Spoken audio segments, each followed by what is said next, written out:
They didn't catch that cure there. For 100 pounds of ham, 8 pounds of salt, 2 pounds of brown sugar, however much black and red pepper you want. Okay? One thing we didn't talk about, all these trimmings that you generate, you can make sausage from these guys. And all you really need, and this is really easy to get a hold of nowadays, is these little kitchen grinders and whatever kind of seasoning you want. If you want to buy the different seasonings, mix them together to make your own recipe, you can do that kind of thing. Or you can just get online and buy the pre-made seasoning, and it tells you how to do it. Some of them have a kit to where it has not only the seasoning, but it has the casings. If you want to stuff them out into casings, it has that stuff as well. Here, little bitty smokehouses. You can get these at this first website, sausagemaker.com. Sausagemaker.com's got everything. It's mainly geared towards home processors for deer, but they've expanded. They've got fermentation crocks for those people doing like their own pickles or sauerkraut or something along those lines. And they've got these little bitty smokehouses as cheap as about $300 up to, a couple of thousand. And if you're really inspired, I just bought a brand new one for $85,000 for the Meat Lab. So thank you, Homeland Security. Okay. You can also go to Bass Pro or Cabela's.com. They sell this stuff as well. So it's really easy to get a hold of the knives, the saws, the smokehouses, the seasonings, all that kind of stuff.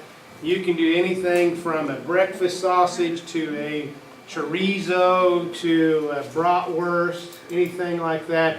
If you start to get fancy with it, and you say, well, we made this bratwurst and it's really good, but I bet it's going to be even better with cheese. Make sure you use what we call high temperature cheese, one that can handle the cooking process, because what happens to store-bought cheese, the melting point is so low that it'll melt and they kind of diffuse throughout there, so you still get the cheese flavor, but you don't get the cheese, the view of the cheese, so to speak. And when cheese gets melted and it re-solidifies and it melts again, it gets more of a sour flavor, so we use a lot more high temperature cheeses, and these places sell those high temperature cheeses. And they have one that we're starting to use in the Meat Lab called Lava Jack. It's a Monterey Jack high temperature cheese infused with habanero. It's really good. It won't quite light you up. I mean, it's not going to burn today and then burn tomorrow morning as well, but it's really good. So, but you can have fun with this kind of stuff. And if you're interested in, if you have deer and you want to do your own deer, these places have all that stuff for it. So, what questions you have for me? I answered everything to your fullest ability. Did you or anybody at UK have more of a kind of a, say, a day-long or 2-day-long meat cutting workshop at any time? We're starting to have more of those. We had one recently. It was a half-day workshop where we showed meat processors how to cut the new beef cuts. But we're going to get into more of these sausage making workshops and things like that in the future. Now that we have this new smokehouse, we can do more of that kind of stuff. And this new smokehouse, it's cool. I mean, it costs a lot of money, but it has its own website. So it's hooked up to the internet, and you can actually program that thing. You just log on to its website, and you can program it from wherever you're at. It's kind of like, a DirecTV app on my cell phone. How much salt did you say while ago you were doing in the 8 pounds of salt for 100 pounds of ham. No, I mean like you're going to soak it. You said it with the Usually about 1.5 cups of salt and a big kind of a 8-gallon, 10-gallon type cooler. And a quart of ice. Yeah, I just dropped. I used a bag of ice just to hold keep the two things submerged. And molasses jar, whatever type of molasses you want.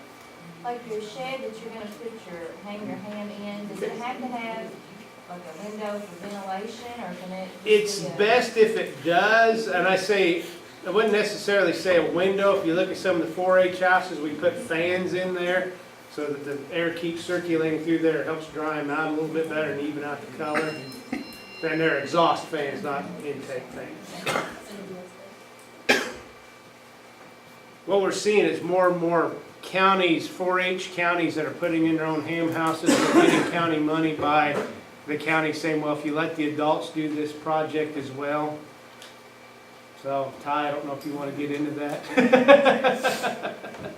But that's what we're starting to see.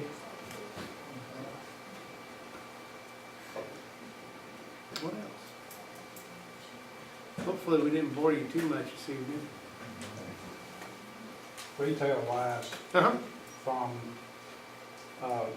wholesale part, Mm-hmm. things like this. Yep. To a value-added product. Yep. What's going to be the difference in, Every time I put my knife to that, I increase its value. Every time I add something like a cure or a seasoning, I increase its value. That's why you see more and more people doing the boneless cuts and things like that, so they can increase the value. And plus that matches what the market demands as well. So we can typically, you know, depending on the way we cut it, we can increase its value 80% plus by just making things boneless and more user-friendly. How about taking it all the way through the, say, the smoke age? About the same, because we rarely sell green hams. So, but now the country ham, those 4-H hams, they're usually worth about 70 to 100 bucks a piece. You know. And the reason why I say that is they're cured the same fashion as Burger's hams in Missouri. They make an attic cured ham that they sell for 100 bucks a piece, roughly 100 bucks a piece. Which are for only the ham connoisseurs. If you're a new country ham consumer, that attic cured ham is not for you. It's like giving a 16-year-old the keys to a Ferrari. Anything else? No question. Sure. You said every day that it freezes. If You it's don't that count ham is that? frozen solid, you don't count it until it's thawed out.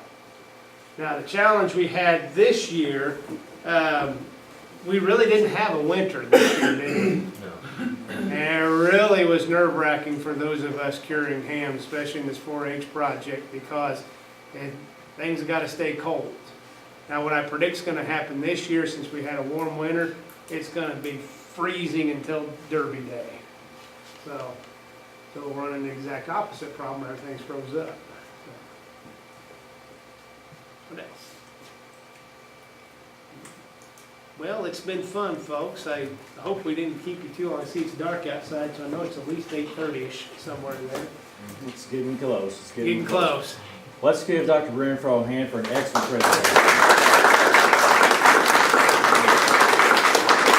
I want to remind you all once again about next Saturday, the 22nd, Field Day here at Quicksand. If you picked up one of those flyers, you see that blue banner going across. It says something about Appalachian cuisine. We're going to be trying something new. One of our meal tents, we're going to have about 20 different food items. A lot of them are things that we kind of associate with our Appalachian culture. Tiebacks 4-H kids are going to be going to have some of their 4-H hams. Rob Perry is bringing some of his heirloom pork. Greg, I don't know if you're familiar with it. You probably are. Yeah, Then, of course, a lot of other things, sweet sorghum, etc. So come on down, join us on the 22nd. Take a farm tour, see our exhibits, visit with the specialists, go to the craft house, bring the family. Hope to see y'all then. Thanks for coming tonight. Appreciate it.